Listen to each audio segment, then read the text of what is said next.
Bem, boa noite. A gente está aqui para a nossa terceira aula de Hamlet. E, enfim, todas as interseções que a gente conseguir encontrar para poder ajudar vocês em redação. Hoje aqui comigo está Pedro. Pedro, a gente já definiu que é bom que pane, né? É isso? Acho que sim. Então tá. Para quem não sabe, Pedro é meu ex-aluno. Estou cercada de ex-alunos, gente, está acontecendo isso. Não façam as contas sobre a minha idade. Esse é o recado da aula de hoje. Eu sou bem mais nova, tá? Apesar de eu ter vários ex-alunos formados, é porque eu comecei a dar aula muito cedo, em minha defesa. Então, obviamente, eu vou ter muitas pessoas formadas à minha volta. Cedo demais, mais do que o normal. Então, o Pedro está aqui para falar com a gente sobre Entre o Ser e o Riso, a consciência moral em Hamlet. Assim como eu, Pedro, vive aí ao longo do ano todos os livros da UERJ, esse mais do que os outros por motivos de necessidade, né, dos alunos. É uma hora que a gente começa já a estar cansada, a Mandinha estava falando disso ainda há pouco, a gente começa a ficar mais cansado, mas o ideal é que a gente dê essa força aí, esse fôlego, para que a gente consiga fazer a melhor redação possível. Eu já ia falar lá em dezembro, mas esse ano não é em dezembro, esse ano é em novembro. Enquanto vocês não ficam tão felizes assim, a gente fica bem feliz, né, Pedro? Pois é. Esse tempinho aí dá pra gente um respiro. É isso. Então, espero que todo mundo aproveite. Daqui a pouco o William está chegando aqui para dividir com a gente também, trocar um pouquinho. E vamos lá. Bom, gente, é isso. O Poliano já me apresentou. Sou Pedro. Sou professor de literatura e quero trabalhar um pouco da parte mais literária também do Hamlet com vocês, né? E aí, professor de literatura, como todos nós, também somos professores de literatura, professores de redação, professores de linguagem. Então, claro que essa interseção toda a gente vai fazer e vamos trabalhar com o que a gente precisa para a redação, mas acho que o meu objetivo também é deixar nesse outubro cansativo e difícil um pouco o Hamlet um pouco mais leve para a gente, né? A gente lê, a gente se dói na leitura e fica tentando fazer redação. Acho que talvez imaginar a parte literária, a parte artística que o Shakespeare fez para a gente poder aprender a fruir pode ajudar. Bom, eu sei que o William já trabalhou com vocês em alguns momentos, em alguns sentidos. A parte literária da peça, a gente conversou bastante sobre isso, né? O William é um professor genial, sabe bastante do funcionamento da tragédia, apresentou bastante o funcionamento da tragédia para vocês. Eu estou querendo jogar no outro campo, entender dentro da tragédia do Hamlet onde que estão os distanciamentos que o Hamlet apresenta, que o Shakespeare apresenta também na sua obra, na sua tragediografia inteira, distanciamentos da tragédia clássica, tá? Então, a gente vai lembrar que o Aristóteles ele escreveu para a gente lá no século V a.C., a Poética, e ele escreveu e codificou tudo que uma tragédia era e deveria ser naquela época, né? O Shakespeare vem muitos anos depois, vem mais de um milênio depois, e ele atualiza esse tipo de trabalho, tá? Eu vou trabalhar isso pensando o contexto histórico que o Hamlet em que o Hamlet é escrito, né, do início do século XVII, mais especificamente pela lente da tomada de consciência, que é esse primeiro ponto, né? A consciência, a ideia de indivíduo, que é uma ideia que o Hamlet conhecia e o Aristóteles não, o que faz a gente ter uma nova tragédia aqui, né? E a partir disso, os distanciamentos que o Shakespeare engendra dentro do Hamlet para poder entender essa tomada de consciência, esse indivíduo. O Hamlet é um personagem muito individual. Hamlet é um personagem muito mais individual que os personagens do Sófocles, do Ésquilo, do Eurípides, lá na época do Aristóteles. Tudo bem? A gente vai encontrar, então, dinâmicas de comicidade, de comédia, e aí a gente já vê um oposto, né? Nossa, mas comédia no Hamlet? Eu li o Hamlet inteiro para fazer redação e eu não ri nada. E aí eu vou tentar mostrar para vocês onde que é possível rir, onde é que é possível achar engraçado essa tragédia, que apesar de ser tão catastrófica e terminar, no final das contas, com uma peripécia tão catastrófica, ela chega, em alguns momentos, a fazer a gente achar engraçada essa catástrofe toda. O que diz bastante, né, sobre o lugar em que a gente está. O tempo todo a gente passa por tragédias, tragédias, tragédias na política, na sociedade, na família. E aí, muitas vezes, nos resta rir de nervoso. A gente vai conversar um pouco sobre isso. Além disso, outro símbolo, que não é nem um pouco cômico, da tragédia do Hamlet, que é bem singular dentro da abordagem dele, são os solilóquios. A gente vai falar sobre isso. Os monólogos, né? As horas que o Hamlet especificamente fala só consigo mesmo. Então, vamos entrar nisso, tá? Vamos lá. Trouxe aqui primeiro essa citação para vocês, tudo bem? É uma citação que começa, que ela é feita naquela cena em que o Rosencrantz e o Guildenstern eles aparecem para poder falar com o Hamlet, né? Eles foram chamados pelo rei Cláudio e tal, para poder conversar com o Hamlet, são amigos de infância, e aí eles começam a conversar para poder tentar descobrir e tentar até resolver essa loucura em que o Hamlet está parecendo entrar, né? E aí uma das coisas muito doidinhas assim que o Hamlet fala e que deixam a gente achando que ele é um desnaturado, um esquisito, um louco, quiçá, é isso, né? Ele começa falando que obra-prima o homem, tão nobre em sua razão, tão infindo em faculdades, em forma e movimento, tão rápido e admirável, na ação tão próxima dos anjos, na apreensão tão semelhante a um Deus. A beleza do mundo, o paragão dos animais, mas que é isso para mim, senão a quintessência do pó. O homem não me dá prazer. Olha que esquisito, né? O estudo do homem já é uma coisa que a gente está vendo há muito tempo, né? Então, se voltar para a ontologia, se voltar para o estudo do que é o ser e do que também é o ser humano, é algo que, desde os gregos, a gente já está fazendo dentro da filosofia ocidental, ou pelo menos essa é a expectativa do Hamlet, né, em relação ao estudo de história, do Hamlet, do Shakespeare, né? E a compreensão que ele tem enquanto o inglês do século XVII, XVI, né? Só que a gente não vê um Hamlet, ou um indivíduo, né, que consegue olhar para o homem, entendendo que ele é também um homem, ele é um ser humano, ele olha para o ser humano com tanta ambiguidade, porque a ambiguidade não é lógica. Essa dialética que a gente faz, esse raciocínio dialético, ele precisa de uma forçação para ele ficar lógico. A gente precisa de uma reafirmação ou de uma conciliação para a gente poder entender duas ideias opostas. E que ideias opostas são essas? Que o ser humano é um ser fascinante, ao mesmo tempo que é um ser que não consegue fascinar e não consegue dar prazer nenhum para o Hamlet. Porque o Hamlet olha para essa humanidade, e essa humanidade, a criação da humanidade até agora, a única coisa que fez para ele foi gerar trauma, gerar problema. Mas na figura da mãe dele casando com um homem que era com o antigo cunhado dela, né? E o homem responsável, teoricamente, pela morte do pai do Hamlet. Isso é muito trágico. Já é o começo de uma catástrofe que a gente tem que reagir de uma maneira negativa. Bom, seguindo, a partir disso, fica evidente que o Hamlet ele é um lugar, ele vem de um lugar, né? Apesar de ele não... Oi, William, tudo bom? Oi, gente, boa noite, tudo bem? Desculpa o atraso, eu super me confundi nos horários, mas estou aqui. Sem problema, ótimo ver você. Eu e o Poliano, a gente se vê com mais frequência, né? Por causa do trabalho, o William faz muito tempo que eu não vejo. Aí, bom, estamos aqui nos vendo, né? Pela internet, pelo menos. Bom, e aí o Hamlet, ele é um sujeito que está lá inserido historicamente dentro da peça, lá na Idade Média, né? É outra coisa. Só que ele é criado por um homem do Renascimento. Ele é criado por um tragediógrafo, um dramaturgo do Renascimento, né? E aí, mais ou menos lá no Renascimento, no início da Idade Moderna, vocês vão lembrar, né? Quando a gente fala desse primeiro ponto, que é uma categoria moderna. Moderna, a modernidade, ela se inicia dentro da ideia de idade moderna, ela se inicia categoricamente lá em 1453 com a tomada de Constantinopla, né? Essa idade que vai desde a tomada de Constantinopla em 453 até a tomada da Bastilha, né? Em julho de 1789. Isso que eu quero chamar de modernidade aqui, não é modernismo nem nada, né? A modernidade dentro do escopo daquilo que se gerou a partir da criação do Estado moderno, que são os estados que vão aflorando em Portugal, Espanha, Inglaterra e tal, lá no escopo do século XVI, né, do século XVII, tudo bem?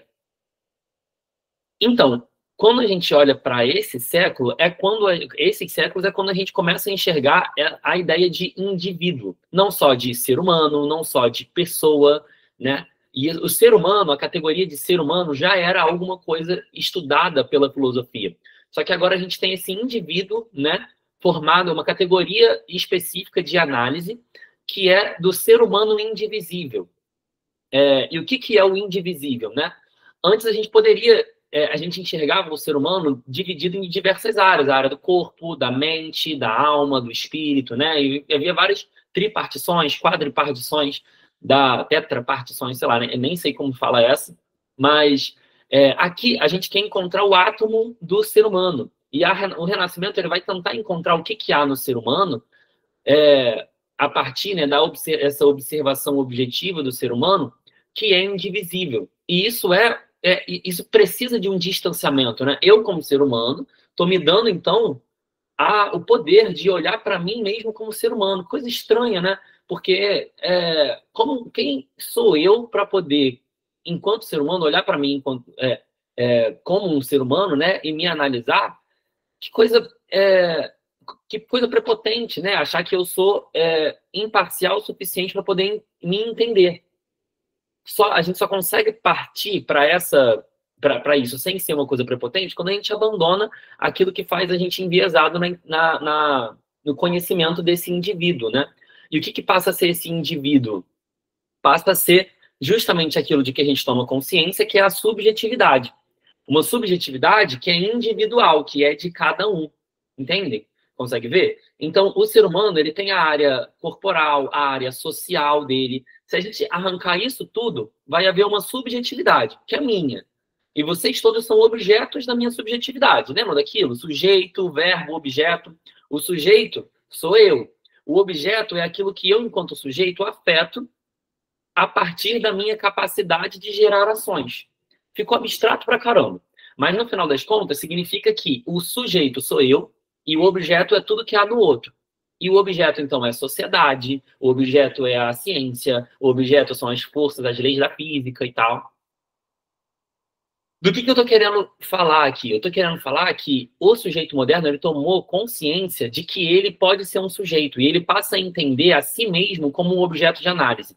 E ver se não é exatamente isso que o Hamlet exacerba no texto da peça, né?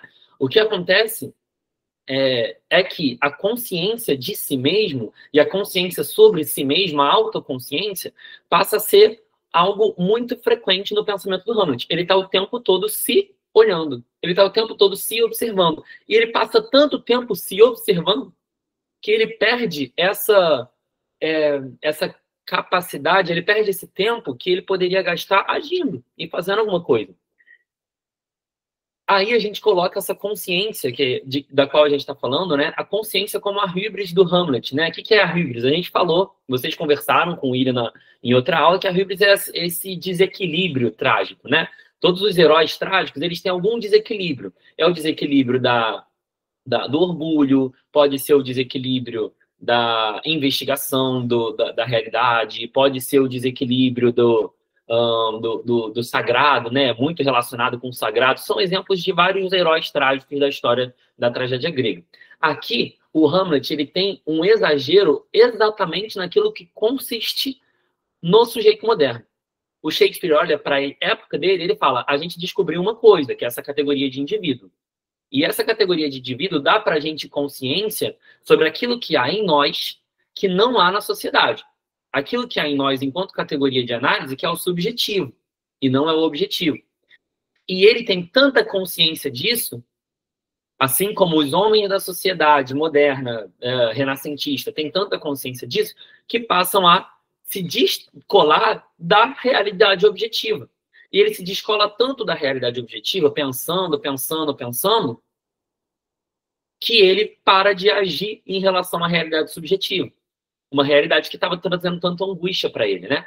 E ele fala naquele solilóquio, a gente vai falar do solilóquio, o solilóquio do ser ou não ser. Ele começa falando do ser ou não ser, eis a questão, e isso é um questionamento acerca do suicídio, acerca do agir.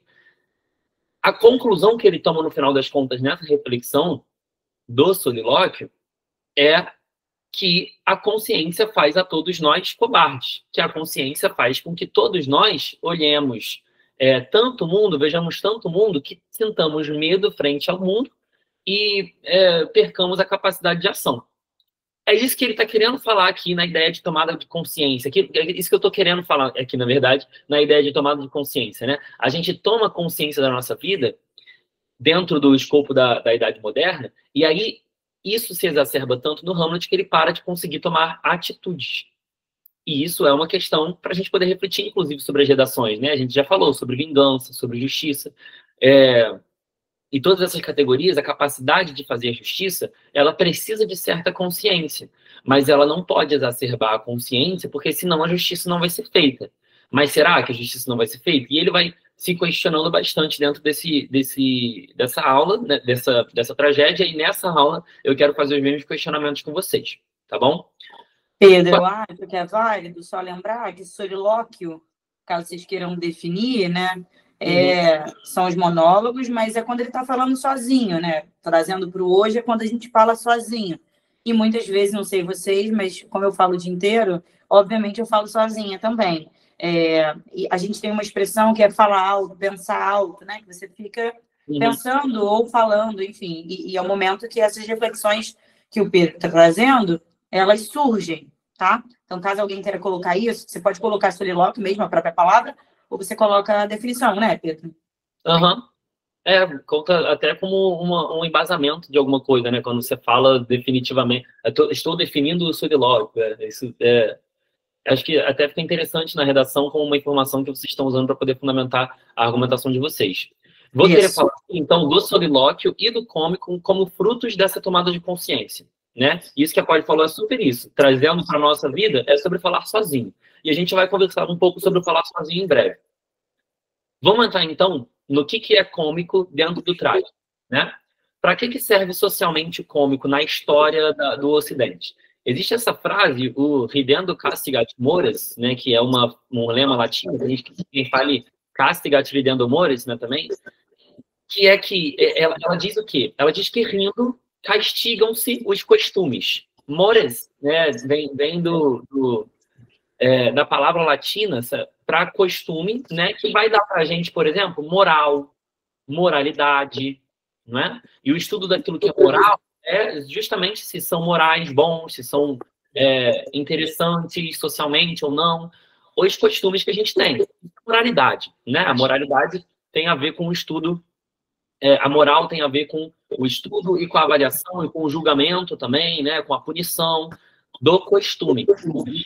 Esse mores aqui, né? Então, essa frase, esse lema traz pra gente uma das categorias da comédia, tá? E aí, comédias são feitas desde a Grécia Antiga, desde muito tempo, na verdade, desde muito mais tempo do que a Grécia Antiga, né? E aí, são aprendizados que o drama vai tomando de diversas sociedades que aprendem a criticar a sociedade por meio do sarcasmo, por meio da ironia, e não é uma ironia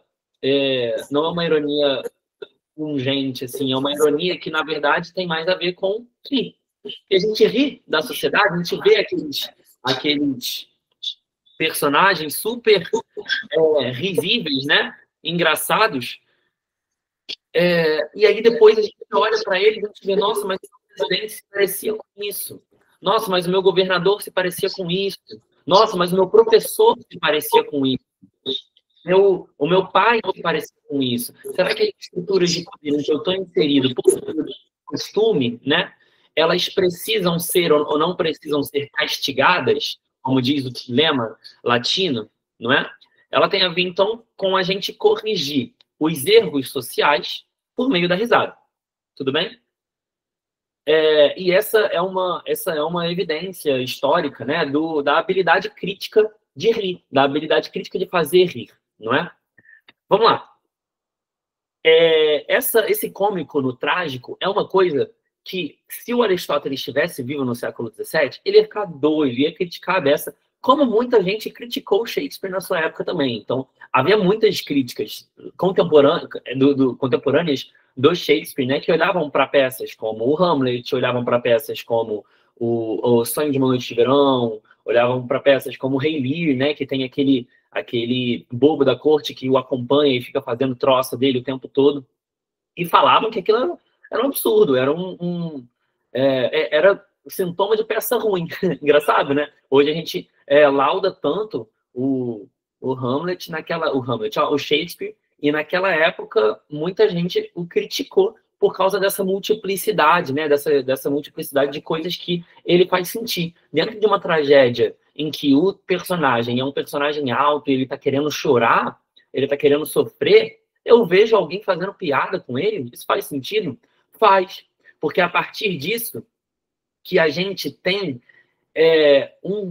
uma inovação, né, dentro do teatro, que traz para dentro do Renascimento essa tragédia, no sentido de que, dentro do Renascimento, o ser ele está mais consciente da sua individualidade. Isso faz, quando a gente está consciente da nossa individualidade, é mais capaz de a gente rir dela. Porque, veja só, imagina que eu estou sofrendo um problema muito grande na minha família, né? Estou sofrendo um problema muito grande com os meus pais, eles estão com uma questão hospitalar difícil. Resta para mim chorar apenas, não é? Porque inserido dentro desse cenário em que eu estou prestes a, sei lá, que eu estou tendo que cuidar dos meus pais dentro do hospital, isso traz para mim uma dificuldade, uma tristeza, né? E eu não consigo reagir a essa tristeza senão de uma maneira triste, não é? Quando eu reajo de uma maneira engraçada, eu faço uma piada da minha própria desgraça, esse tipo de coisa, que é uma coisa que o sujeito contemporâneo adora fazer, né? A gente o tempo todo tá vendo esse tipo de coisa, piada com a própria desgraça, rindo de nervoso com a minha própria vida. Quando eu faço isso, significa que eu estou me distanciando dessa situação. A situação é que eu deveria ser triste. Eu saio dessa situação para rir de mim mesmo enquanto um personagem que está sofrendo alguma coisa. E a gente adora rir do sofrimento dos outros, não é? A gente vê Didi e os Trapalhões, ele leva um tombo, a gente ri. Ele está com dor, a gente ri. Um problema na perna, a gente ri. Conseguem ver como essas estruturas são engraçadas, né? A gente não se coloca no lugar, a gente se afasta, tá bom? Por isso que a crítica, que o riso, ele tem esse lugar de crítica moral, não é? Porque o espectador ele tem consciência daquele que ele está vendo e de quem ele está rindo, né? E aí tá bom. Se eu, então, me coloco no lugar do Hamlet e eu rio do Hamlet, eu agora aprendi que eu consigo me distanciar de mim mesmo e criticar a mim mesmo de maneira objetiva, o que é uma inovação renascentista, né? É capaz de eu olhar para mim, de eu colocar o meu sujeito, o meu eu, no lugar do objetivo, do mundo objetivo, e olhar para o meu mundo subjetivo como o objeto me vê, como o outro me vê.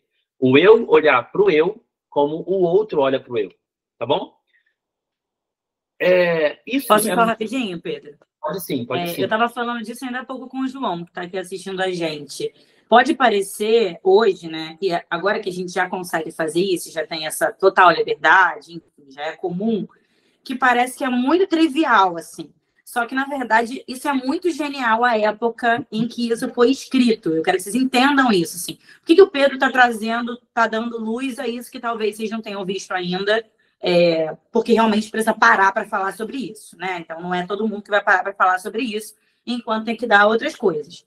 Por que é muito genial? Porque isso é uma questão do homem moderno. Pensar sobre si, pensar sobre eu sou quem eu sou, tem problema em eu ser quem eu sou? Isso é uma questão moderna. E mesmo hoje tem problemática porque as pessoas às vezes não aceitam quem elas próprias são, ou não aceitam quem os outros são. Então, isso é uma questão do homem moderno. Olha de quando o Pedro está falando, de quando Shakespeare, já falar Hamlet, de quando Shakespeare escreveu isso, né? Então, isso, na verdade, é quase um visionário, assim, ele conseguir pensar isso e transmitir isso para um personagem, né? Para um personagem que ele sabia que ia atuar e mostrar isso, porque isso foi feito por uma peça de teatro. Hamlet, beleza, estamos lendo Hamlet, mas o mundo ideal seria estarmos assistindo Hamlet, né? Foi para isso que Hamlet foi feito, como toda peça de teatro. É claro que é um clássico, é claro que é uma literatura universal, mas o mundo ideal é assisti-lo. Infelizmente, vocês não vão ter essa possibilidade, acho que para além do YouTube, né? Eu e o William, por exemplo, assistimos Hamlet a última vez durante a faculdade. E não era um Hamlet meia boca, era um Hamlet com Wagner Moura, né? Que é o do Tropa de Elite e afins, né? Então, não era um Hamlet qualquer. No entanto, a gente consegue fazer essa associação com hoje, porque isso foi muito moderno. O que ele imprimiu naquela época, ele antecipou muito tempo, sabe? Então, acho que é desse lugar que vocês têm que olhar, assim. O Pedro está falando dessa inovatividade aí, e que realmente é um absurdo, assim. Como ele pensou nisso? Como que, numa época em que ninguém falava sobre isso, ninguém refletia, né? Ninguém relativizava, eu sou o que eu sou, ou tá tudo bem, eu sei quem eu sou. Ninguém falava sobre isso, né? Então, ele colocar um personagem nesse papel, né? Nessa postura, isso é muito absurdo, assim. Isso é muito novo, sabe? Era só isso. É muito novo mesmo. Como um personagem trágico também, tradicionalmente, o personagem trágico ele vai ser muito claro sobre o que ele fala, né? E o Hamlet não é. O Hamlet, ele bagunça muito a linguagem dele, né? Isso a gente consegue ver em algumas traduções. Acho que a tradução que vocês estão lendo, Poliana, é aquela que vocês estão usando majoritariamente, é aquela da Penguin, né? Do Laurence Flores. Eu estou usando majoritariamente essa. Acho que o William usa, às vezes, a do Milo Fernandes. A gente está dando uma misturada nos temas, porque tem momentos, não é isso, William? Que o Milo Fernandes é um pouquinho melhor para eles entenderem algumas cenas, sabe? Tem isso, e tem aluno da minha turma também que está lendo a tradução do Milor. E como ela também é uma das recomendadas pela UERJ, achei por bem a gente sempre ir alternando. Mas sim, eu li a versão que você leu. É a mesma versão. É a mesma versão. Porque, às vezes, os tradutores eles conseguem e às vezes não conseguem traduzir os jogos de linguagem que são muito engraçados do Hamlet, quando ele faz no inglês, assim. Ele junta as palavras, e o Hamlet mesmo. Ele junta as palavras, troca sonoridades, tem exemplos muito divertidos que às vezes são e às vezes não são traduzíveis, né? Mas... Gente, quando a gente está em tradução, né, assim, eu tenho problemas com ler tradução, sei lá, desde que eu sou bem nova, desde que eu li Harry Potter. Porque eu acho que perde muito, né? A questão é que uma coisa é ler Harry Potter, outra coisa é você pegar Hamlet em inglês arcaico e ler, assim, não é simples. Na verdade, é tudo menos simples. Então, realmente, o que a gente tem é ler a tradução. Mas, só para vocês terem um olhar crítico sobre elas não são 10 de 10. Nenhuma delas, né? Assim, não são 100% em todas as cenas, sabe? Ou, pelo menos, no que a gente precisaria para a gente entender aquele inglês mais irônico que o Pedro está mencionando, porque às vezes a ironia, quando ela é traduzida, ela não fica exatamente igual, porque tem a ver com cultura, tem a ver com a língua, né? Então, a gente perde um pouco, sabe? Mas entender também dentro desse escopo, né, de quem que é o Hamlet, que ele é extremamente irônico, e ele é cheio de piadinha, assim, ele faz... por isso que a gente coloca esse brilhantismo do Hamlet, né, em posição de sarcasmo. Em que sentido? Porque para você ser sarcástico, você precisa ser muito inteligente. Você precisa ser muito autoconsciente para começo de conversa, porque a ironia é a mesma coisa que eu estava falando para vocês. O que é a ironia? É eu falar aquilo que eu quero falar por meio de uma linguagem que fala o oposto do que eu queria falar. Isso que é a ironia, né? Eu trabalhei o dia inteiro, chego em casa, me perguntam, você tá bem? Você tá cansado? Não tô cansado não. Podia trabalhar mais 10 horas aqui de boa. Quando eu falo isso, eu tô falando que não tô cansado, dizendo que tô cansado. Tudo bem? Para eu falar que não tô cansado, a fim de dizer que estou cansado, eu tenho que estar consciente, de maneira assim, objetiva, do que eu estou falando. E isso é uma coisa muito louca, porque quando a gente está num surto psicótico maluco, assim, a gente está num surto de choro, a gente não fica consciente, né? Quando a gente está sofrendo muito, a gente não fica consciente do que a gente está falando. Quando a gente está falando, sei lá, como terapeuta, a gente vai falando e vai associando livremente, como dizem. E a gente não está consciente da forma como a gente está falando, da linguagem que a gente está usando. Só que o Hamlet, ele sempre está. Ele está sempre consciente de tudo. A ponto de ser sarcástico, de poder ser sarcástico, tá? E isso é muito engraçado. É muito engraçado como ele fica enganando, por exemplo, o Polônio, como ele engana o rei. A gente vai ver alguns trechinhos, tá bom? E esse engraçado, em uma peça que lida constantemente com a morte, afinal, ela começa com o rei Hamlet, um fantasma, que é uma figura de morte, né? É um morto. E a gente termina com a morte de todo mundo. O tempo todo a gente está falando de morte. No momento que a gente está rindo de morte, a gente entra num lugar um pouco macabro, né? E o macabro tem... a ideia de macabro tem bastante essa figura de um riso associado à catástrofe. Você pensa, sei lá, numa coisa meio Coringa, assim. O Coringa, ele é um personagem muito mortífero e assassino, e ele tá sempre rindo. Olha que coisa, gente. Para onde que ele tá rindo? Que nervoso que dá, né? Um sentimento, dá um sentimento de nervoso, de estranhamento, a gente olhar um personagem que é tão trágico, o tempo todo feliz. Consegue ver? Porque não é certo ficar feliz com a morte. Conseguem ver?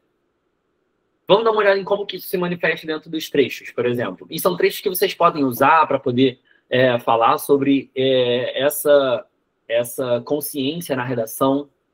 Aqui, desde o início, como eu falei, a gente tem essa gravurinha aqui mostrando o rei Hamlet aparecendo em armadura e o Hamlet indo atrás do rei Hamlet, né, para poder conseguir falar com ele, né, nesse ímpeto que ele tem no começo. A gente vai conversar sobre isso.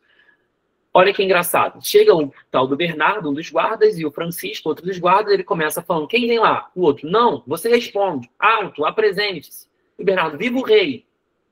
E aí o Francisco, Bernardo, o próprio, está chegando exatamente na sua hora. Já bateu meia-noite. Para a cama, Francisco. Essa linguagem boba, essa linguagem de dois trabalhadores que estão brincando, né, sobre o trabalho deles, o Bernardo confuso sobre quem vem lá, chega o Francisco e tenta dar uma enganada nele, e o Bernardo engana ele, fica essa enganação. Isso é típico desses personagens que aparecem na tragédia. Pode passar até, para a gente poder ver. A tragédia, ela é caracterizada, a gente falou lá sobre o Aristóteles, ela é caracterizada pela presença de personagens nobres, personagens de realeza, corte, entendeu? Então a gente vai ter, por exemplo, o Édipo Rei, que era uma das 3 leituras que estavam na votação para ser, né, a leitura obrigatória da redação. O Édipo, ele é um rei. A Jocasta, mãe e esposa do Édipo, é uma rainha. Né? O Laio é um rei. A gente vai vendo o Tiresias é um vidente. A gente vai ver personagens aí que são de alta estirpe. O Aristóteles chama de personagens superiores. Enquanto na comédia a gente tem personagens inferiores, que é o dono do mercadinho, que é um falastrão, que é um advogado, gente que não é lá da alta política, né? Tipo essa gente aqui, o Bernardo e o Francisco. Entenderam? Gente como, por exemplo, os súditos da corte, como o Polônio, a família do Polônio. Conseguem ver? Não a família, mas mais eminentemente o Polônio, que é um personagem bem engraçado, de quem a gente ri o tempo todo, né? Com, por exemplo, os coveiros lá do ato 5º, né? O ato número 5, em que eles aparecem. São personagens que são inferiores. A gente vai falar especificamente sobre esses personagens daqui a pouco. E aí a gente tem essa apresentação, isso é o começo da peça, né? Uma apresentação que começa em um clima bem descontraído, bem próximo do público, para o público ele olhar isso e não começar se sentindo oprimido pela atmosfera trágica e catastrófica que tem a peripécia do Hamlet, né? Mas é um clima mais tranquilo, um clima engraçadinho. Eles são atrapalhados, né? São trapalhões. Conseguem ver? Bom, aqui a gente começa com uma cena de bastante estranhamento, né? Porque a gente tem um fantasma que é muito esquisito, é uma figura muito esquisita, né? É uma figura de um morto que não está morto, de um visível que é invisível. A gente vê ele mais ou menos, a gente vê o fantasma, mas a gente também vê através do fantasma, vê por meio do fantasma, né? E é muito esquisito ainda, depois, né, nas próximas cenas, quando o Hamlet vem a falar com o fantasma, que é um fantasma que ele só é ouvido pelo Hamlet. E aí quando a gente começa essa tragédia de uma maneira engraçada, a gente toma essa autoconsciência da qual a gente estava falando, que o indivíduo gera no mundo moderno, né? A gente olha e a gente já começa a se questionar, pô, só o Hamlet está ouvindo? Então ele é a única fonte da história? Que coisa esquisita, né? Será que o Hamlet ele não é maluco, imagina? Que é o que todo mundo está falando ao longo da peça? Porque ele é o único que ouviu um espectro. E o espectro é a única parte sobrenatural da peça, né? Isso é muito engraçado. O Hamlet tem essa mania. No Macbeth ele faz a mesma coisa. Ele começa com as bruxas e elas são a única coisa sobrenatural da peça. E aí depois ele vai embora. São 3 bruxas que dão para o Macbeth o destino que ele vai ter, né? E o destino que o banco, um parceiro dele, também vai ter. E aí desenrola essa tragédia e aí o resto é história. Essa figura esquisita do fantasma, ela está em conjunção com o riso. E isso é muito esquisito, é muito macabro, né? A gente pode ver no próximo slide uma outra cena em que esses personagens inferiores eles aparecem aqui na figura do Polônio. Olha que engraçado. Depois da peça, o Polônio vai falar, né, com Hamlet sobre a postura dele, sobre a mãe dele querer falar com ele. E aí o Hamlet ele começa a fazer uma brincadeirinha, coisa que maluco pode tranquilamente fazer. E ele estava fingindo estar maluco. Ele fala, está vendo aquela nuvem lá com uma forma quase de camelo? E o Polônio, pela Santa Missa, com efeito, se parece deveras com um camelo. Não seria mais parecida com uma doninha? E o que tem a ver uma doninha com um camelo? Para o Polônio, sim, o dorso de uma doninha, parece ser. O Hamlet, ou com uma baleia, e o Polônio, parecidíssimo com uma baleia. Olha que loucura. É um personagem que ele não tem nenhuma opinião própria. E isso é extremamente criticável, isso é catastrófico. Como pode um personagem que está junto da corte, um dos conselheiros do rei, um personagem que falou para o rei assim, quantas vezes eu te aconselhei e quantas vezes eu estive errado? Nenhuma, né? E o rei, nenhuma. Olha que esquisito. Aqui ele acabou de errar 3 vezes. E aí a gente olha e a gente fala, a gente acha isso absurdo? Não, a gente não acha isso absurdo, a gente acha isso engraçado. E a partir do riso, a gente é capaz de criticar essa catástrofe, esse problema que está engendrado na corte de Elsinore, né? Dentro de Elsinore existe um conselheiro, existe um súdito do rei que não sabe o que fala, que é completamente incongruente. Conseguem ver? O Polônio é um desses personagens cômicos que traz para a tragédia essa conjunção do riso com a morte, com a corrupção moral, com a dificuldade política. Conseguem ver? Seguindo um pouco, a gente também tem o cômico dentro de personagens mais superiores. Eu vou ler esse trechinho aqui, ó. O Hamlet fala, Senhor, não posso. E o Rosencrantz, como assim, meu senhor? Não posso conceder-lhe uma resposta sensata. Estou com a mente perturbada. No entanto, senhor, a espécie de resposta que posso dar está às suas ordens, ou como o senhor diz, às ordens de minha mãe. Bom, basta disso direto ao ponto. Minha mãe, o senhor disse, ela diz o seguinte, que seu comportamento a mergulhou em grande assombro e estupor. Ó filho prodigioso, que é capaz de assombrar a própria mãe. É mais um exemplo de sarcasmo e ironia do Hamlet. Ele fala, ó filho prodigioso, que é capaz de assombrar a própria mãe. Ele está querendo dizer, então, que ele é um péssimo filho? Do jeito que ele está falando? Muito pelo contrário. Ele está querendo dizer que ela é uma péssima mãe. Que engraçado que você está assombrada, né? Que você está cheia de assombro e estupor, sendo que quem está todo errado é você. Essa é a ideia, né? E o Rosencrantz está trazendo a mensagem de que a mãe dele está atabalhoada após o final da peça, em que ele está trazendo acusações, né, ao rei Cláudio. Ela está assustada e ela está chamando o Hamlet para as câmaras dela para eles poderem bater um papo. Tudo bem?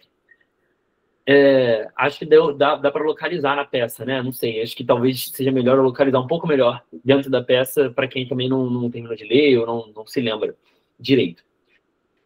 E aí tá. O que acontece, então, dentro desse cenário? Esse daqui é o Rosencrantz, que é um dos dois amigos do Hamlet que vieram visitá-lo para poder descobrir por que ele tá maluco.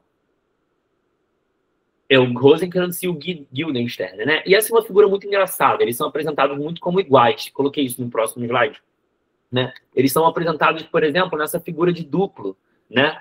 O Rosencrantz e o Guildenstern, eles parecem tipo irmãos gêmeos, né? O que é uma figura que já começa muito engraçada. Apesar de eles serem nobres, eles não serem personagens inferiores, eles são colocados nessa figura de duplo que está tentando falar com o Hamlet, mas e aí eles ficam se alternando na fala, né? Uma coisa bem parecida com o Tico e Teco, uma coisa bem parecida com, sei lá, o Fred e George do Harry Potter, por exemplo, os gêmeos da família Weasley. Parecido com Vocês lembram daqueles gênios do Alice no País das Maravilhas? O Tweedledee e o Tweedledum, se não me engano. Eles são engraçadinhos, eles são gordinhos e eles falam de maneira alternada, eles não querem ser iguais, sendo que eles são iguais, né? Personagens cômicos duplos também, tipo as Branquelas. Isso brincando com todos os tempos possíveis, né? Atravessando uns 3 séculos aí de repertório de vários personagens cômicos que são apresentados nesse mesmo lugar do duplo, não é? Aqui é mais um exemplo de complexidade linguística que o Hamlet ele traz. Ele traz vários jogos de linguagem, ele brinca com vários parônimos. Para quê? Para ele não ser entendido. Por quê? Porque ele é um personagem que não quer ser entendido e isso faz parte do fingimento dele na loucura, né? Que é um plano genial, mas é um plano que é um rodeio muito grande. É um rodeio muito grande para poder resolver o problema. E isso tem a ver com consciência, tem a ver com covardia, tem a ver com os problemas, né, que ele acaba engendrando dentro do lugar trágico dele, não é? Ele tem uma linguagem muito hermética, que é para não ser compreendida. Conseguem ver?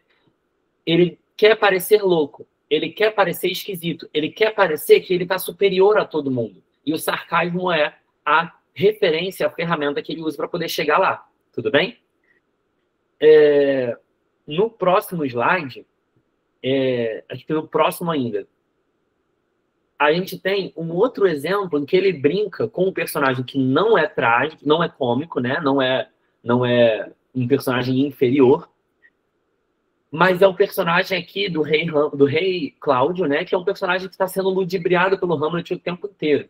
E olha, essa cena, ela é muito fulcral para a gente poder entender, tá? O Hamlet ele perde completamente as estribeiras da piada que ele pode fazer aqui. Depois de ele matar o Polônio, o rei pergunta para ele: vamos, Hamlet, onde está Polônio? O corpo do Polônio, no caso, né? E o Hamlet, na ceia. Ele está morto. A gente sabe que ele não é na ceia. E aí o rei pergunta: na ceia, onde? E o Hamlet: não onde ele come, mas onde é comido. Há até um certo congresso de vermes políticos em cima dele. Na dieta, o teu verme é o teu único imperador. Colocamos na engorda tudo que é criatura para ficarmos inflados e viramos um opulento repasto para empanturrar larvas. O monarca cevado e o mendigo raquítico são só desvairanças do cardápio. 2 pratos numa só mesa. E isso é tudo. E aí ele continua ainda, depois de um certo tempo, no próximo slide. Ó céu, o rei, ó céus, meu Deus, como é que você está falando uma coisa dessa? Entendeu? Como é que você está falando uma coisa dessa sobre um homem morto? Um homem com família, né? Um homem pode pescar um peixe como o verme que comeu um rei e comer o peixe que se nutriu de um verme. E o rei, o que você quer dizer com isso? E ele não vai explicar. Ó, ele está querendo fingir que ele está maluco.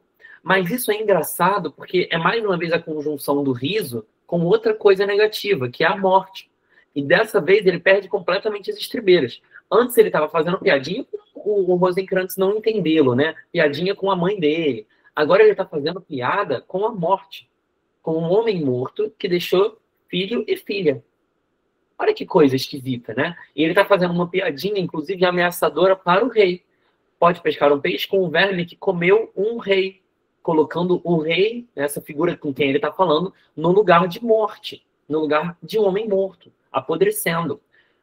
Olha que coisa, né? A gente ri, então, do rei Hamlet, do rei Cláudio, vendo o rei Hamlet falar, o príncipe Hamlet falar, entende que a gente está rindo daquilo, mas que ele está saindo um pouco dos limites, ele está passando um pouco dos limites na brincadeira que ele está fazendo.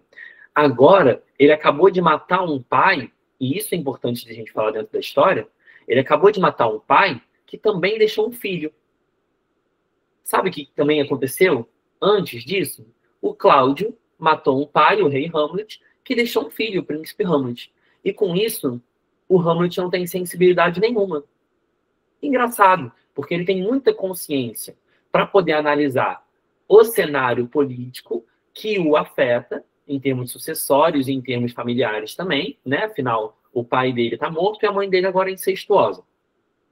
Mas ele não olha para a figura ele olha para a figura do Polônio e não vê na figura do Polônio um pai como o rei Hamlet era para ele.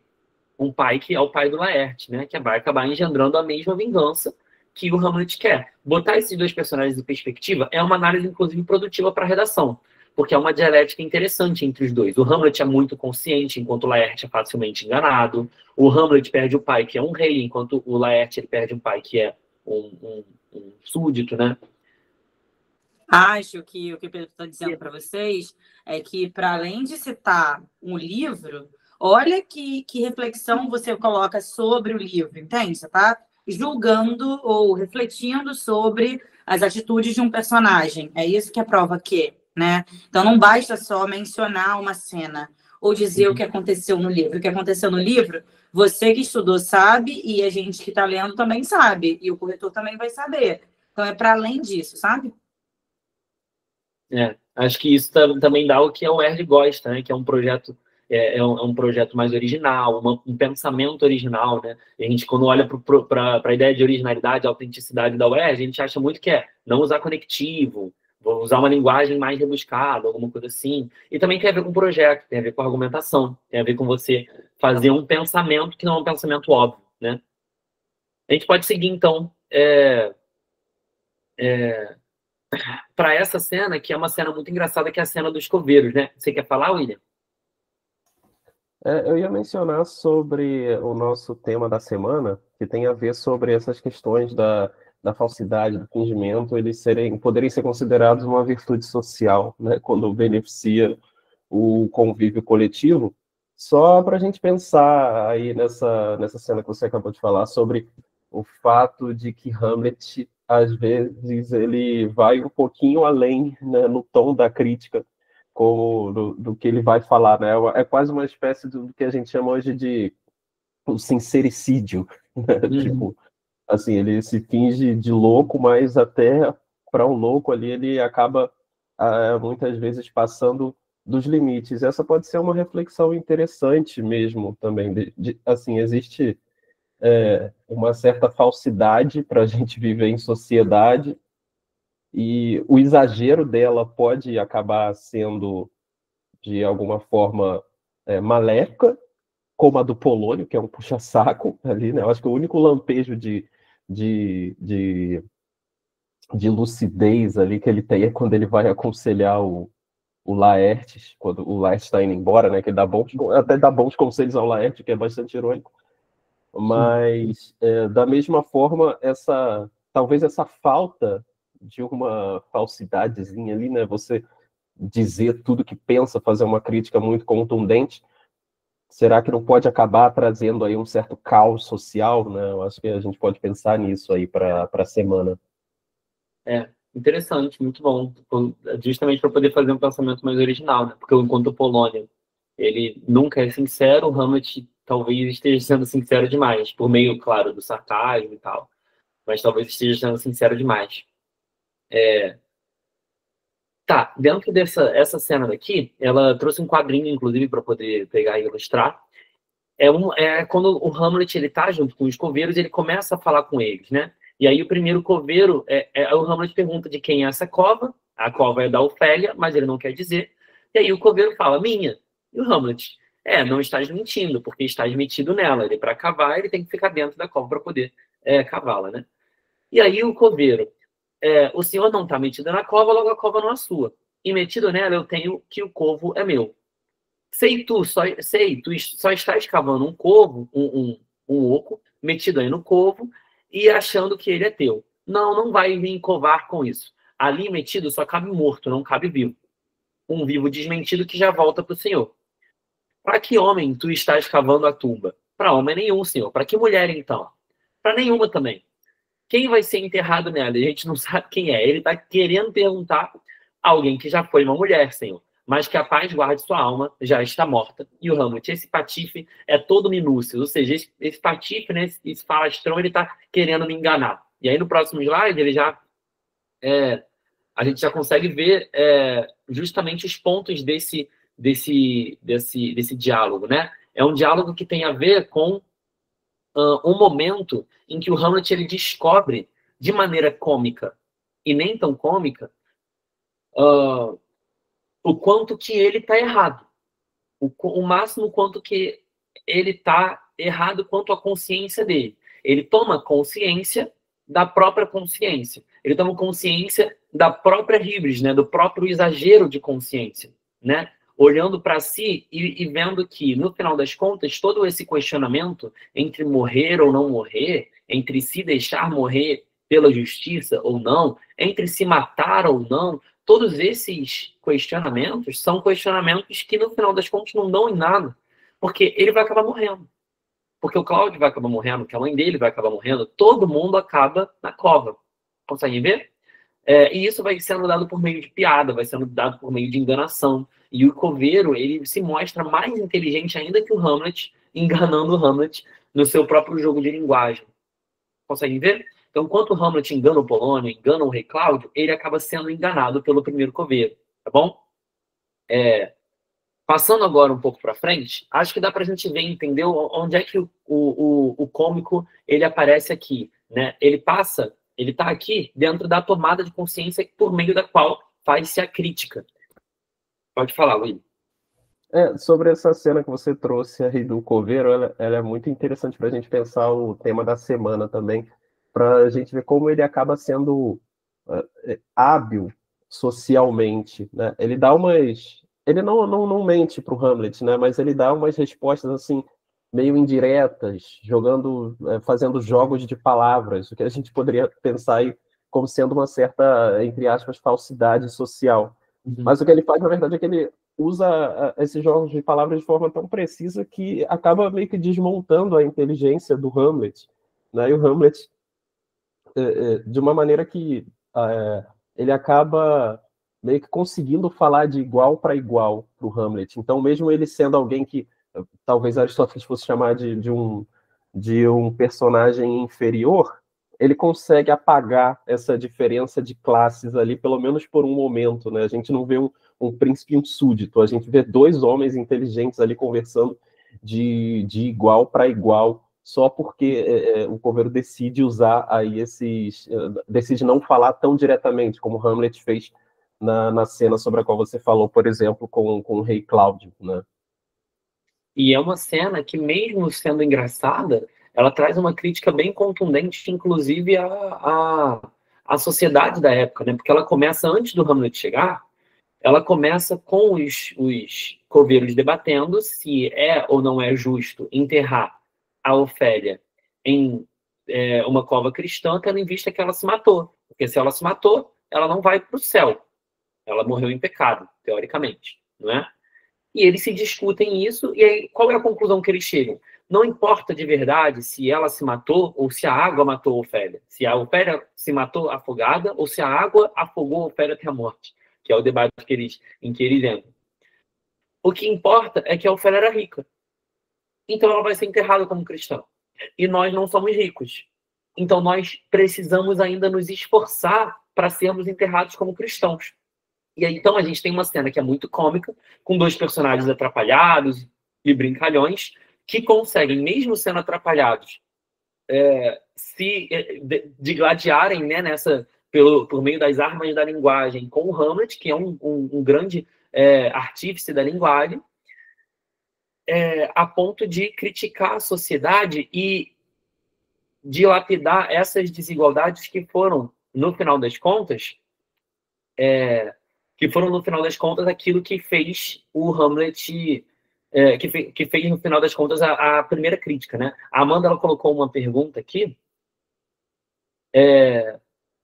Eu respondo a pergunta agora ou deixo para depois, Poliana? Deixo para o final. Como você quiser. Então tá bom. Vamos lá. Sobre a falta de empatia de Hamlet com Laertes, por que isso, mesmo com toda a consciência dele, uma crítica intencional de Shakespeare sobre a sociedade? Eu acho que a gente não coloca aqui a sociedade, Amanda, porque, como eu estava falando, o indivíduo ele passa a ser uma categoria importante de análise. Eu acho que a gente coloca aqui algumas pessoas que podem se ver nesse Hamlet, que é um Hamlet que ele é um pouco egoísta. E a gente vai falar sobre isso bastante nos solilóquios, né? Ele não tem muita consciência do que os outros estão vivendo. Ele não se importa muito com o que os outros estão sofrendo. Ele se importa com aquilo que gira em torno dele. E ele chama isso de justiça. De maneira muito contumaz, de maneira muito consistente, de maneira muito retoricamente bem enviesada, mas ele chama isso de justiça. Enquanto ele não vê que deva ser feita justiça, por exemplo, contra ele, como um assassino do Polônio. Consegue ver? Essa consciência do Hamlet, ela é muito melancólica. Ela se volta muito para si. Entende? Então ele olha por quanto que ele está sofrendo, por quanto que ele tem problemas. Por quê? Por causa desse homem moderno que o Hamlet enxerga, que é um homem que olha para o indivíduo e foca no indivíduo como objeto de crítica e objeto de análise. Mas será, Pedro, me corrija se eu estiver errada, Amandinha, que você talvez tenha pensado que seja como se ele fosse um arquétipo, um exemplo para pessoas que se comportam como ele. Mas quando ela falou sociedade, acho que ela quis dizer isso. Não uma crítica para a sociedade, uma crítica para quem é assim na sociedade. Acho que talvez seja isso. Viu? Tem a ver com quem é assim na sociedade. Mas, sim, é sobre a sociedade, é sobre aquela época, né? Mas, sobretudo, sobre esse ser que se tornaram os pensadores, os advogados, os escritores, os cientistas políticos daquela época, né? Porque eles eram seres que passaram a olhar a individualidade, os poetas também, dramaturgos. Eles começavam a olhar a individualidade acima de todas as coisas, porque o indivíduo se tornou uma categoria de análise mais importante do que qualquer coisa a partir do pensamento moderno, entendeu? Então, tem a ver com a participação social dessas pessoas dentro dessa sociedade, mas mais da moralidade do que elas estão fazendo, né? Que elas são hipócritas, elas se perdem na análise deles, e sim, acaba se voltando, no final das contas, para a sociedade, porque era onde ele estava vivendo. Ficou claro? Ok. Então tá bom. No próximo, e eu prometo que eu vou acabando, viu? Aqui é o último tópico, que é falar sobre os solilóquios do Hamlet. Alguns deles, eu vou falar sobre eles em uns chunks, assim, de alguns que eu acho que significam mais a mesma coisa, e a gente vai acabar passando pela história de um modo geral. E o que é esse solilóquio, né? É justamente aquilo que a Poliana estava falando. É o sujeito aprender a falar sozinho. Então não é um sujeito que ele tem, e isso dentro do drama, né? O drama, o solilóquio é um momento do texto dramático muito lírico, porque tem a ver com o personagem, ele se voltar para si mesmo, ele se voltar para a análise de si, né? E não dialogar com os outros, né? O pronome predominante, a pessoa predominante é o eu, e não o tu, como normalmente no drama, né? No drama é normal um personagem falar do outro para o outro, enquanto no solilóquio eu estou sozinho no palco. E eu falo só comigo mesmo. Conseguem ver? Isso também é uma manifestação de consciência. A consciência é necessária para fazer o cômico e também para fazer o seu extremo oposto, que é esse solilóquio. Que não é nem trágico só, não é só trágico. Ele também é isso que eu coloquei, ele é melancólico, tá bom? E a melancolia, ela tem a ver com essa tristeza constante que é diferente. O Freud, ele diferencia a melancolia do luto por essa constância da melancolia. O luto chega e eu entendo que eu perdi um objeto. Só que o melancólico, ele olha para o objeto que ele perdeu e ele se significa no objeto. E ele vê dentro dele mesmo um vazio muito grande. Não é eu perdi um objeto, eu perdi tudo que havia dentro de mim.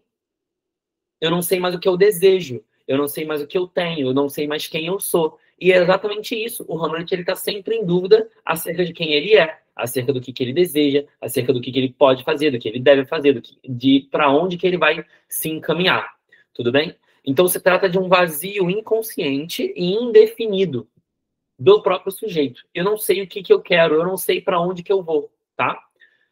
Inclusive tem várias análises desses autores e se vocês quiserem eu posso tentar conversar um pouquinho rapidinho sobre autores como o que o Freud pega e ele fala sobre o Hamlet, mas isso daí a gente pode deixar para outra conversa, tudo bem?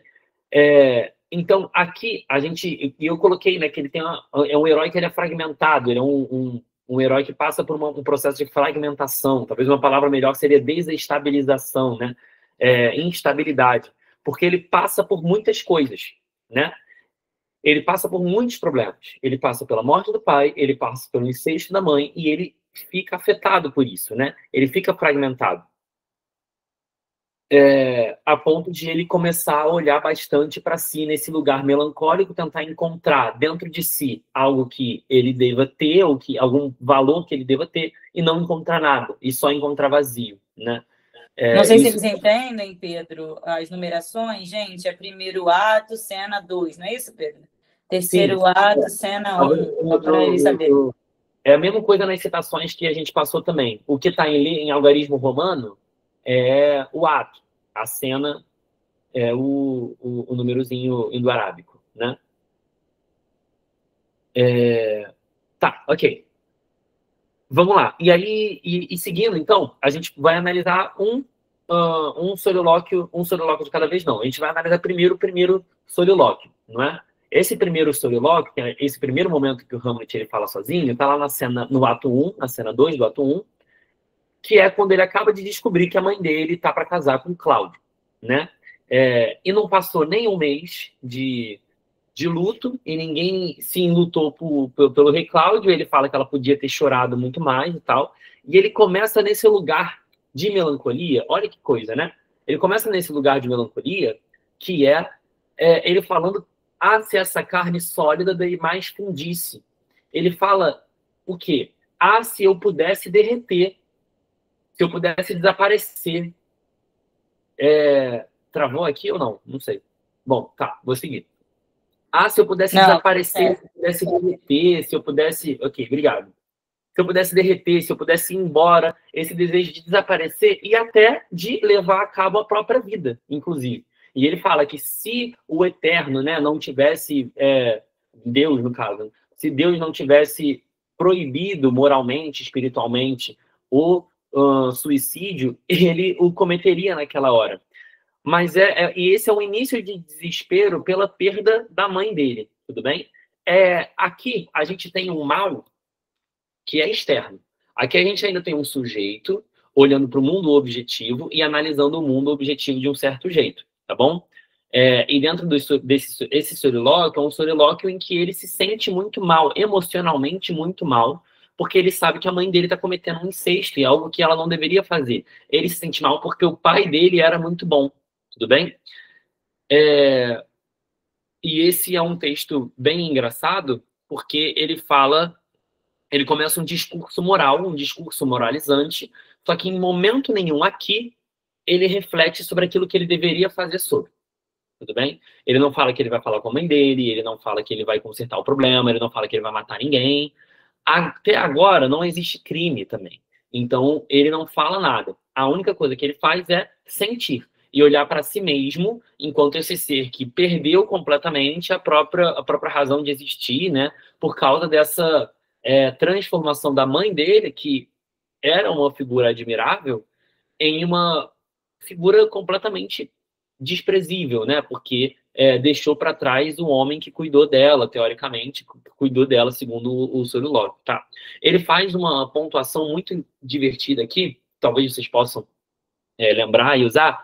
Ele fala que que a mãe dele abandona o Hamlet, o rei Hamlet, por uma pessoa que é tão parecida com o rei Hamlet, o Cláudio ser tão parecido com o rei Hamlet, quanto o Hamlet, o príncipe Hamlet, é com Hércules, né? E aí a gente vai lembrar essa figura do Hércules, né? Uma figura corajosa, uma figura de força, de agentividade, né? Uma figura sempre muito ativa.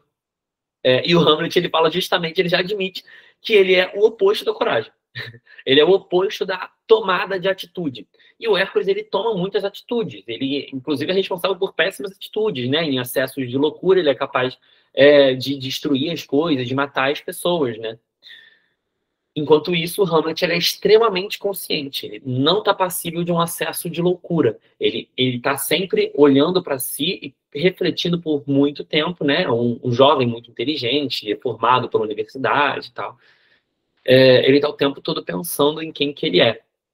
Tá bom? Seguindo para os próximos solilóquios, né?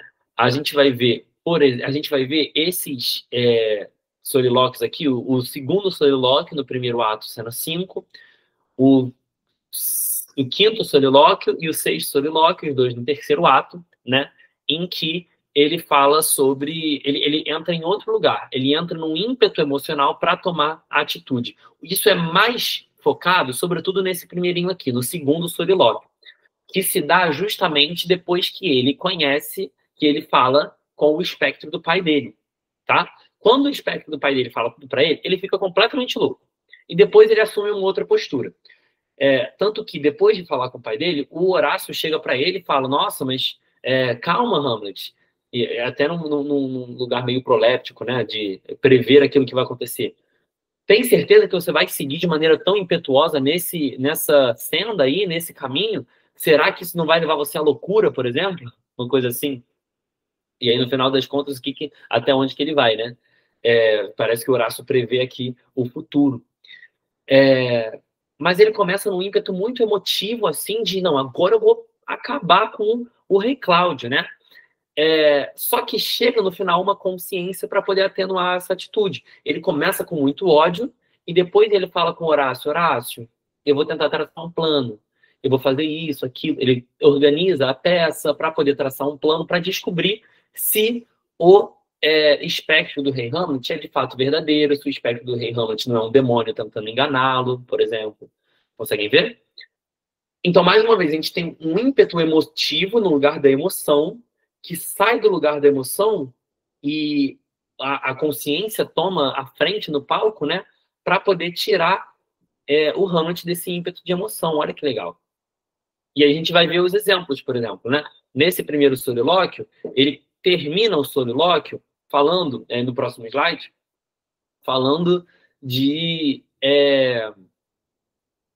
falando da vingança que ele vai perpetrar contra o rei Cláudio, né? E a partir daquilo que ele acabou de falar, né? Tem como botar no próximo slide, por favor? Ok, aqui. Ele começa xingando, né, o rei Cláudio, que é falso. Isso, inclusive, é importante, né, para o tema que o William tá trazendo. O Hamlet fala: Patife, maldito Patife, sorridente, o meu quadro. Eu preciso anotar agora que se pode sorrir, sorrir e ser Patife. É possível você ficar, né, com o rosto bonito, né, posando para a sociedade, e mesmo assim ser um falso, ser um crápula, ser alguém moralmente mal enviesado. Pelo menos estou certo de que é assim na Dinamarca, onde você pode ser falso. Essa é a falsidade. Tio, aí está você. Agora a minha senha. Adeus, adeus, adeus, lembra-te de mim. Foram as últimas palavras do espectro. Está jurado. O rei Cláudio está jurado de morte. Pode falar, William. Só para confirmar o que você está falando, que esse é o excerto, é um dos excertos que está lá justamente no tema, né, sobre Hamlet falando isso daí, que se pode sorrir, sorrir e ser parte, pelo menos estou certo que é assim na Dinamarca. Uhum. E tem até esse tom cômico, né, dele. O meu quadro, eu preciso anotar agora. Né? Engraçado, tipo assim, do nada, tá falando um negócio super sério. Meu quadro, em algumas traduções é minha lousa, meu canhenho, né, caderninho, preciso anotar isso agora. Engraçado, momento de extremo sofrimento, e ele precisa anotar qual frase o pai dele deu, né? Enfim, mais uma vez, o epítome da consciência, né? E a gente vê isso nos próximos diálogos também, no próximo slide. Agora, acho que é um excerto do próximo solilóquio, que é o solilóquio número 5, tá bom? Consegue passar, por favor? Pode. Aqui, pronto. E aí ele fala: quieto, vamos lá. Meu peito não atenta contra o ventre. Por mais que eu a censure com frases sem tato, alma não me permita que eu o cele com atos. O que ele tá falando, né? Aqui é quando a mãe dele chama ele para conversar, né? E aí ele fica sozinho na cena e aí ele fala, né? E ele começa a tentar trazer consciência para quê? Para que a minha emoção fique quieta e que o meu peito não atente contra o ventre da minha mãe. E eu não fique tão emotivo falando com a minha mãe que eu a magoe. É claro que ele acaba magoando, ele fala a verdade, né? Ele fala que as frases dele sejam repletas de punhais, mas que isso não seja feito para poder feri-la de verdade, né?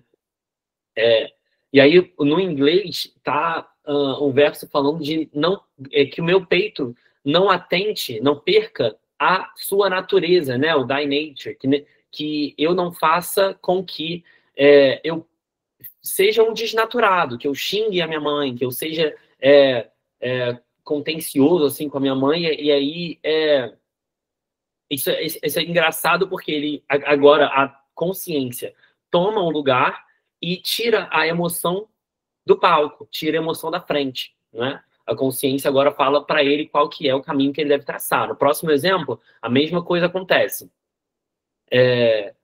Mas nesse mundo e modo de pensar, suas contas são pesadas. Então isso é vingança. Se o apanho num instante em que purga sua alma, preparado e maduro para a transição, não. Então ele fala que não é vingança que ele mate o tio Cláudio, né? O rei Cláudio. Por quê? Aqui a gente tem outra cena, a cena em que o rei Cláudio está rezando e admitindo para a gente tudo que ele fez. Inclusive que ele não está arrependido, que ele era apaixonado pela Gertrudes. Não havia muito sentido, que ele queria o trono, que ele era apaixonado por essa ambição, né? Que é o negativo que no final das contas traz tudo para ele, né? No inglês, e olha, Amanda, sobre a sua pergunta, no inglês ele não fala isso é vingança, ele fala am I revenge? Será que eu estou vingado? Tudo bem? O que é isso? Eu estou vingado? Será que eu vou ter feito vingança pelo meu sofrimento? Consegue ver? Então não é sobre uma justiça coletiva exatamente. Tem bastante a ver também com uma vingança individual. Tá bom?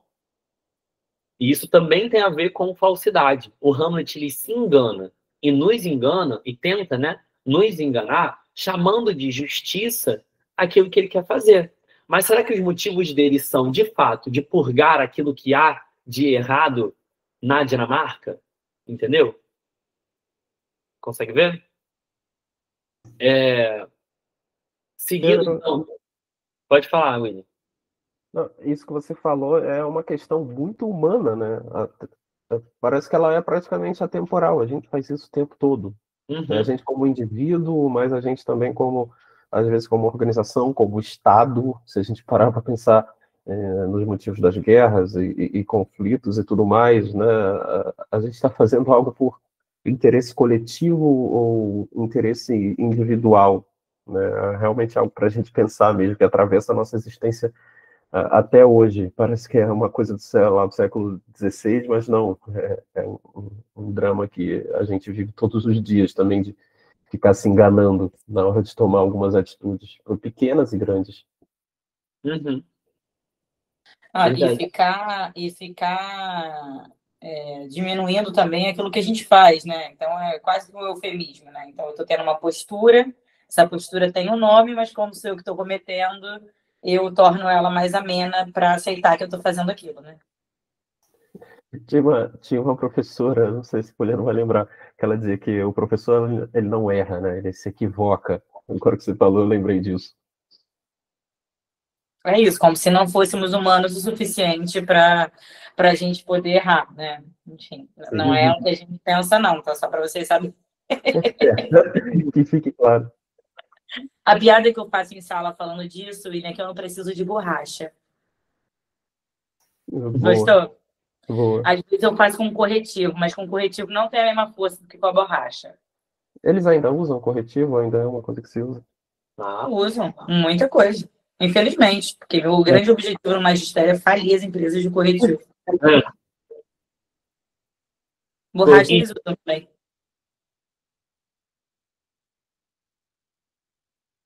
Mas acho que a gente pode seguir para a última parte, então, da análise do Storylock para a gente poder fechar. Tudo bem?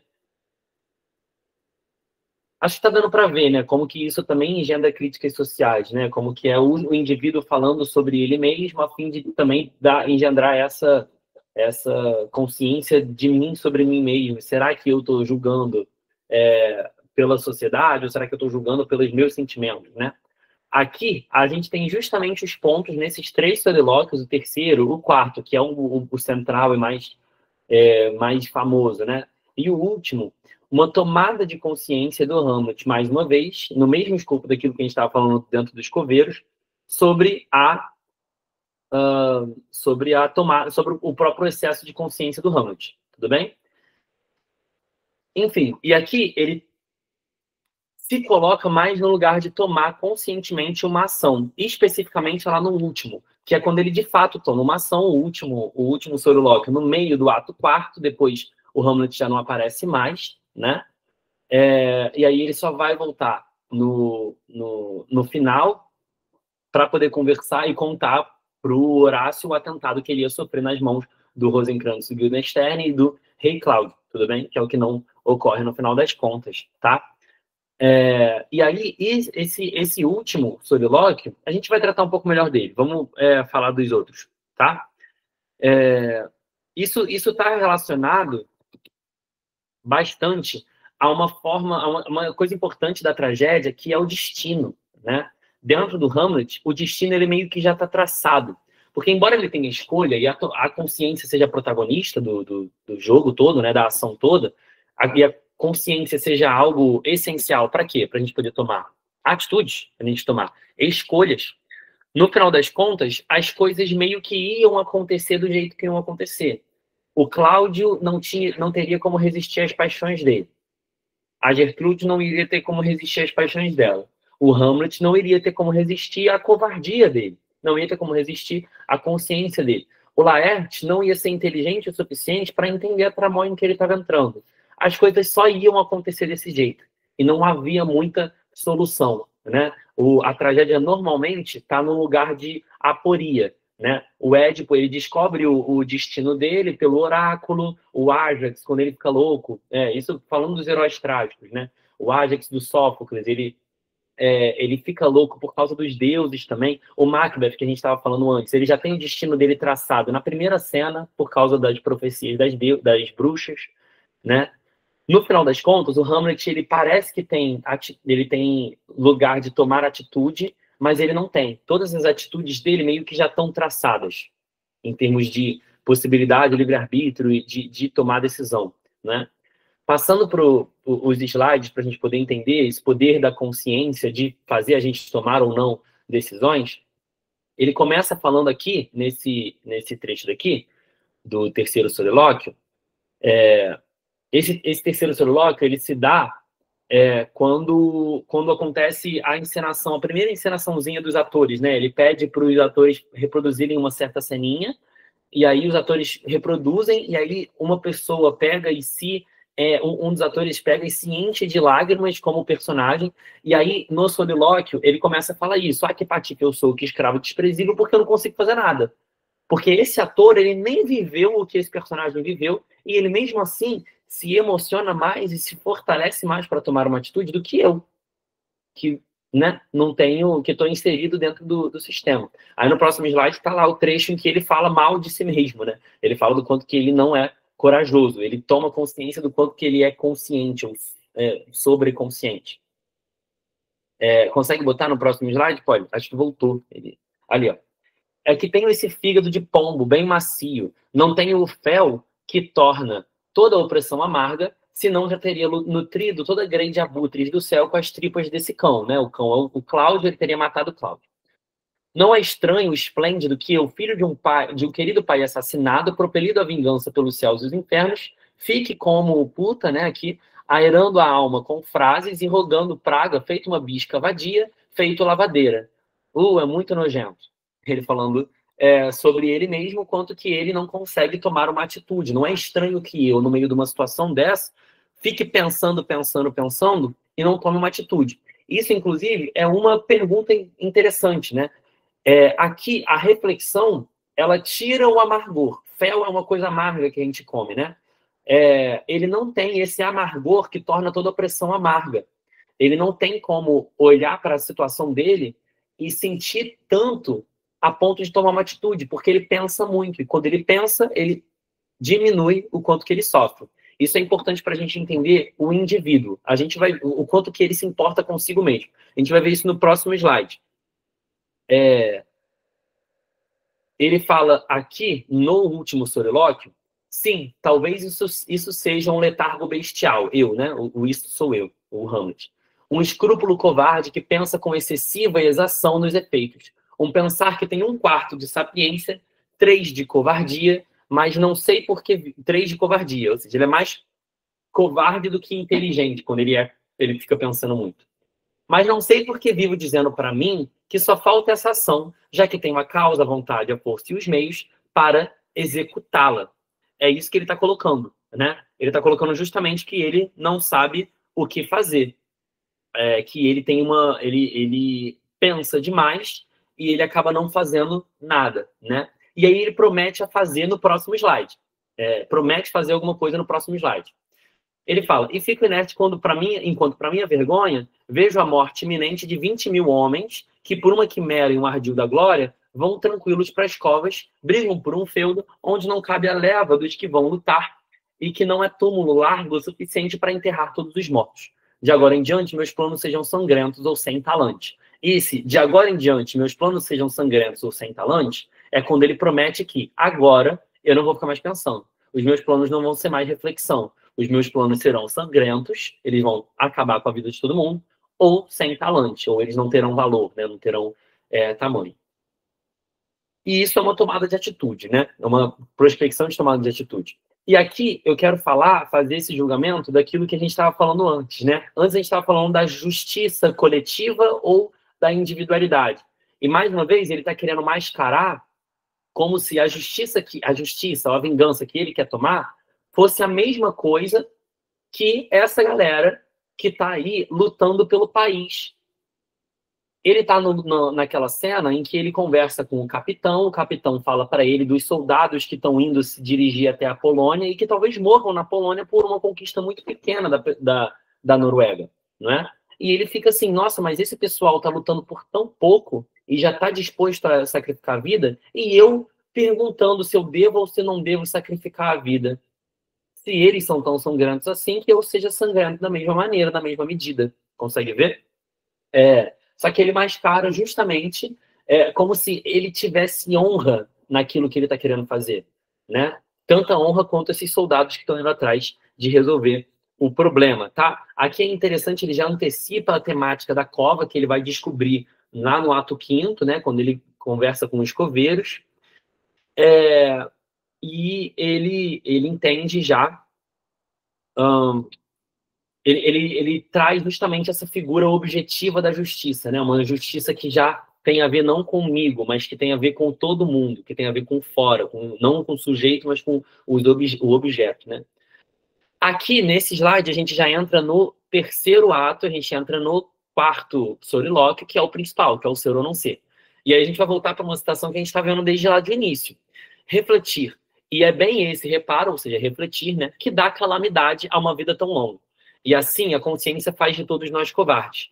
E assim a cor nativa da resolução ganha o tom doentio do pensamento pálido e empreitadas de grande vigor e valor com tais ponderações, suas águas ficam turvas e perdem o nome de ação. Eu tenho águas, mas é águas, tá? Errei aqui. Qual que é a ideia? A ideia é que ficar pensando demais faz com que nós fiquemos covardes e que a cor da resolução, esse vigor de vou resolver o problema, mesmo que seja sangrento, fica pálido, perde a força, não é? Aqui a gente tem uma oposição ao outro solilóquio lá do Fel. Ele fala antes que a consciência faz com que ele não sinta muito. Ele não sinta o suficiente para se impulsionar a tomar uma atitude. Aqui, a consciência faz justamente ele sofrer mais. É esse reparo que dá a calamidade uma vida tão longa, faz a calamidade durar tanto, né? Durar durante 5 atos, né? Quando poderiam ser resolvidos durante muito mais. E aí ele traz um raciocínio mais dialético. Antes ele estava afirmando que havia uma desmotivação para a tomada de atitude. Então, a consciência ela tem a ver com não vou resolver o problema fora. O problema é objetivo, ele não está dentro de mim, o problema está nos outros. Só que o problema se intensifica dentro de mim. Os meus sentimentos ficam mais fortes.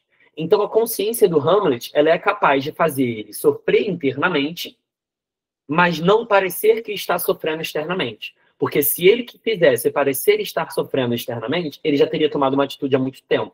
O que é muito característico do melancólico, né? Eu sofro dentro de mim, mas tomar uma atitude, tomar uma decisão para fora de mim, eu nunca tomo. Então eu reclamo. Eu fico falando sozinho, né? Falando comigo mesmo sobre o quanto que a minha vida é ruim e horrível, mas tomar uma atitude mesmo, eu nunca tomo. Tudo bem? E aí no próximo slide, a gente tem justamente o primeiro questionamento com que eu quero terminar, né? O questionamento por meio do qual a gente conhece o Hamlet, que é o ser ou não ser. que é a minha última reflexão, o último slide, tudo bem? Não, é isso. O ser ou não ser é um ser alguém que age ou não ser alguém que age. É viver ou não viver, né? E ele se questiona justamente também sobre o suicídio. Será que eu deveria ou não deveria tomar minha própria vida, né? E me tirar dessa situação horrível em que eu estou colocado, tudo bem? Eu trouxe aqui um quadrozinho, uma aquarela, na verdade, coisa simples, do Salvador Dalí, que é uma ilustração desse ser ou não ser, do Hamlet, né? E olha como a gente tem um Hamlet grande, voltado para baixo e cabisbaixo, as mãos dele estão apontadas para baixo, aquilo que é capaz de tomar atitudes está voltado para baixo, e ele é um ser que, para fora, ele não faz nada. Agora, dentro dele, tem um serzinho aí, pequenininho, muito eloquente e corajoso, tomando atitudes. Para fora do Hamlet, para fora desse sujeito, lá numa perspectiva bem surrealista do Salvador Dalí, né? A única coisa que sai é a sombra dos sentimentos dele, tudo bem? Então, dentro de si, ele ainda é ativo, mas para fora, ele é apenas esse melancólico que não faz nada. Ser ou não ser não é uma escolha, mas dentro dele, ele é muito. Dentro dele, ele age, dentro dele, ele vive, ele é vívido. Existem muitas emoções correndo lá dentro, não é?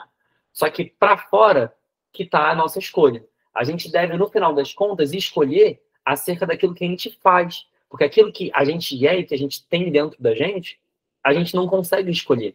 A consciência que é um impeditivo, a consciência, na verdade, é o palco em que esse Hamlet pequenininho tá.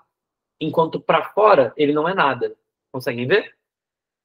Para fora, a única coisa que sai é a sombra das coisas que ele é. E aí sai em forma de sarcasmo, sai em forma de ironia, sai em forma de piada, sai em forma de falta de consciência das próprias atitudes, falta de consciência das atitudes dos outros, enquanto ele está consciente só acerca de si mesmo. Tudo bem?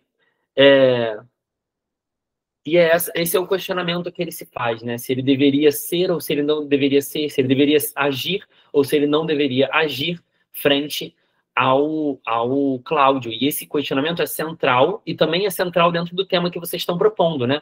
Afinal, ser falso é não agir. Ser falso é ter dentro da própria consciência apenas dentro da própria consciência a sua atitude. Conseguem ver? Isso é, no final das contas, a última reflexão que eu acho que pode ajudar vocês com esse tema e com outros temas. Espero que a abstração não tenha atrapalhado, mas que tenha ajudado vocês a refletir também de maneira abstrata acerca dos outros problemas que vocês estão enfrentando e que são abstratos também, tá? Obrigado pela atenção, obrigado pelo lugar, viu, Polly e William? Obrigado pelo tempo e pela extensão de tempo. Eu nem vou falar para deixar o William falar, né? Mas vocês viram que a gente ficou deixando aqui o Pedro falando sozinho, mas não foi para punir ele, não. Foi porque, obviamente, a gente não tinha nada a acrescentar. Então, muito obrigada, meu bem. Quer falar, William? Fala, William. Fala o que você me mandou. Não, eu estou completamente encantado com o Pedro, né? Porque a gente é colega de trabalho, mas acaba que não consegue ver um ou outro em sala de aula. Mas, assim, poxa, muito bom, gostei muito. Sabe muito de literatura. O que eu falei para a Poliana aqui no privado é que você deveria lançar um curso, porque eu compraria. Aí, Pedro. Hamlet 1, 2, 3. Vai virar um novo Karnal. Isso. Novo obcecado em literatura comparada. Vai substituir o nosso querido, como é que era o nome dele, William? João César. Meu Deus. Histórias de 2009. Gente, é isso. A gente espera que tenha sido proveitoso. Pedro, obrigada de novo. A gente só se vê agora em 15 dias, dia 30. Eu sei que é uma péssima semana, então eu vou ver, de repente, se eu mudo essa data. Acho que não, mas vou ver, tá? Eu sei que é a semana do Enem, e para ter uma aula UERJ fica meio, né? Enfim, mas foi a data que eu consegui. A próxima aula, uma aula bem legal, Pedro, se você quiser, você está super convidado, mas Henrique vai vir, outro Henrique, não esse que está aqui com a gente, vai vir aqui falar, professor de Sociologia, e vai vir fazer paralelos entre o que está acontecendo hoje com Hamlet, né? Que é o que a UERJ Vai, Melissa, mas vai ser só comigo, Melissa. Tá ficando mal acostumada? Vai ser só comigo, tá? Vai ser solitária, tá bom? É isso, gente. Beijos. Obrigadinha. Beijos, Polly. Obrigado. Beijos, William. Beijo, pessoal. Ótimo vê-los. Beijo, gente. Tchau, tchau.